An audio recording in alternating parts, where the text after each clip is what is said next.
My name is Caitlin Fung, and this is my place in Canadian history.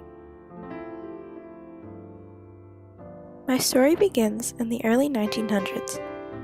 My great-grandparents, John and Mary Kong Samu, had decided to immigrate to Jamaica from China.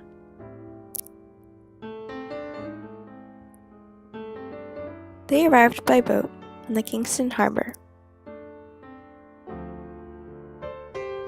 Around this time in China, the Japanese had begun occupying Korea, sparking some worry for the Chinese.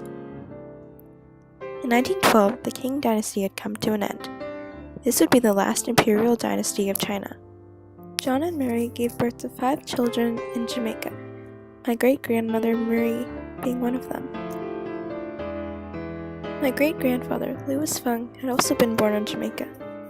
At a young age, he was sent back to China, as the custom for most Chinese Jamaicans was to have their children retain their cultural inheritance. Most of the Chinese people in Jamaica were of Hakka origin and came from southern China. This is because at this time, conditions were very poor, and most had family who had already settled in Jamaica. Many Chinese immigrants found work as shopkeepers, including my great-great-grandparents. There were often tense relationships between the Chinese and black Jamaicans in the urban working class, resulting in explosive riots. Meanwhile, in the early 1920s, my other great-grandfather, born and raised in China, left his homeland and came to Canada. He paid head tax to come to Canada from Hong Kong. Therefore, he did not have any voting rights. He was unable to apply for Canadian citizenship. 1 million Chinese immigrants had arrived at this time. Start of 1923, Mackenzie King adopted the policy of total exclusion of Chinese immigrants, known as the Chinese Exclusion Act. This legislation restricted Chinese immigration to Canada by creating categories for acceptable Chinese immigrants. This is because of the anti-Asian sentiment and hostility towards Chinese immigrants by Canadians. The poor economic conditions during this time were often blamed on the visible minorities. My great-grandfather arrived, he found work at the laundry business. He eventually opened his own laundry business with his cousins called the Zhang's Laundry. Now the site of U of T's Roberts Library, Zhang's Laundry was located on the southeast corner of Huron Street and Sussex Avenue. Every 3 to 4 years, my great-grandfather and his cousins would take turns returning to China with the money they earned. Back in China in 1930, Japan began occupying 3 Chinese provinces near the Korean border. They invaded with the goal of establishing a royal imperial government to rule all of Asia. In 1937, the Second Sino-Japanese War began, the beginning of the full-scale invasion of China. In 1938, my grandmother Cecilia was born in Hong Kong. In the following year of 1939, World War II began. From Jamaica, my great-grandmother Myrtle Mu Young's brother, Leonard Mu Young, joined the Royal Air Force in England.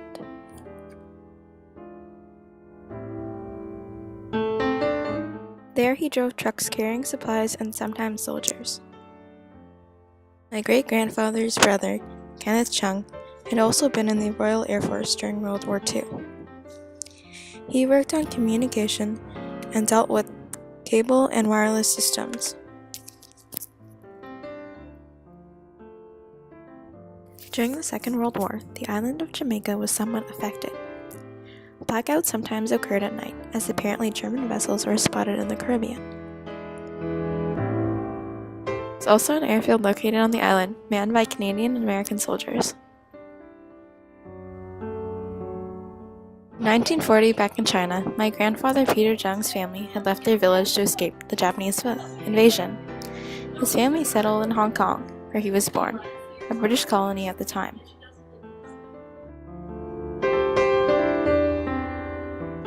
During the Second World War, my grandmother also moved back to her father's village. They suffered from starvation as they did not have any land to grow food. Following the end of World War II, a civil war began in China. This war was a fight for the power between the nationalist and communist parties. Meanwhile, in Canada, in 1947, the Chinese Immigration Act was lifted, removing the restrictions placed on Chinese immigrants. In 1949, the Communist Party took over the whole of China. Because my grandfather's family was classified as landlords, their houses and land was taken from them during the land reform and given to peasants. In 1950 to 1953, the Chinese suffered from the Korean War. The communist government was committed to supplying firepower, materials, food, and soldiers. Canada also played a role in the Korean War. 22,000 Canadians fought in the war, 1,000 were wounded, and 300 were killed. Finally, in 1958, my grandfather Peter finally came to Canada. At first, he worked at the Jung's Laundry with his uncles, just as his father had. At the same time, my grandmother Cecilia had left her home in Hong Kong to go abroad for her education in England. In 1965, Peter got a job at the Canadian icon company Massey Ferguson Farm Implement Company, where he worked on automotives. In 1967, my grandmother arrived in Toronto, and that same year met my grandfather. She also followed her career in nursing. 1967 was also Centennial Year in Canada. This was the 100th anniversary of Confederation for Canada. The same year, Expo 67 also took place. The Soviet Union had cancelled their plans to host, opening up the opportunity for Montreal. This was the first time this exhibition would be held in North America. Over 50 million people attended the fair, making it the most successful World Fair ever. In 1977, my dad and his family moved to Canada from Jamaica. They first arrived in Montreal and stayed there for a few years, later moving to Toronto.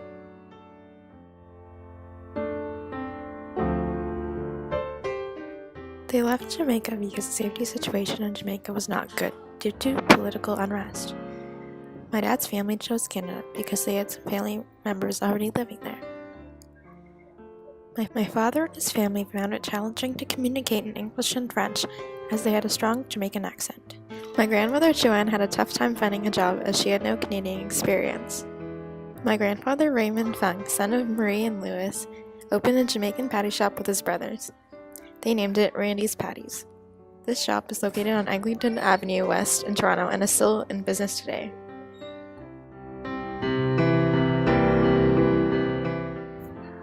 In conclusion, all of my ancestors lived through something. Whether it was immigrating to a new country or facing invasion, they each had a story to tell. Though my grandparents faced many challenges coming to Canada, I am glad that Canada is where I am today.